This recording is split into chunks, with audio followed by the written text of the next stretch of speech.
sensor goes on the upper arm of the more affected side after stroke or other neurological impairments. It's as well useful for every time that the hand or the arm function is limited. The second arm, the sensor goes on the wrist. And the third sensor with the main sensor, it's the main sensor unit. It has as well a fourth sensor inside, which enable us to measure the interaction between the more and the less affected arm while bimanual training. So we'll try bimanual training now. The attachment and detachment of the applicables is very easy, so like that. The patient is holding the device with both arms and is going to play virtual reality games. So let's make the setting. We are choosing the bimanual training in a different plane. It can be vertical, horizontal, on a support surface, on a support sphere for wrist training, or we can train just the separate joints of the arm, so just the shoulder, just the elbow, or just the wrist.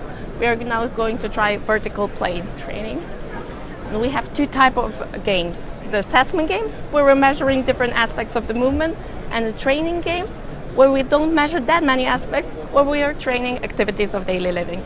So let's try one of the assessment games. For instance, Labyrinth. Here I just go one step back, that you're not going to hit yourself, exactly like that.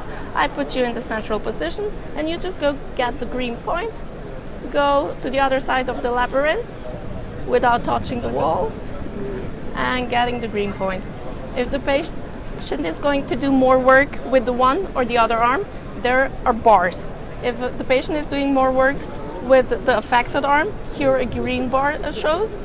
And if the patient is doing more work with the healthy arm, a red bar shows. And we can see how well the patient's doing. We are having here the real-time assessment data for performance of the melody, velocity, deviation, smoothness, support, and the moving time, and everything goes into the movement quality index, which is a weighted average of these aspects. It goes from 0, no movement, till 10, a perfect movement. So my colleague has still some room for improvement with 8.1. Where did this technology come from? We are a Slovenian-based company. And the technology was developed within the laboratory for robotics at the Faculty for Electrical Engineering at the University of Ljubljana. Actually, the inventor of the device was one of the main engineers while developing Hokoma's robotic device Bimeo Power. And then he said, well, let's make a device that is much more affordable, much more easy to produce and bring it to the patient at home, so he can do it as well at home. So the vision of our company is to develop this device for home use, having a few €100 worth device that the patient, after being discharged from the clinic, can use at home in the comfort of their own living room, and are going to train, and still the physician or the therapist can still see what the patient's doing and how he's improving. How do you see the future of this technology? Yes, the future is going to the home market. So being there for the whole time of the rehabilitation process. From the clinic, in the clinic, this is the clinical version, and then as well at home. How do you think this technology can change the life of the patient in the future?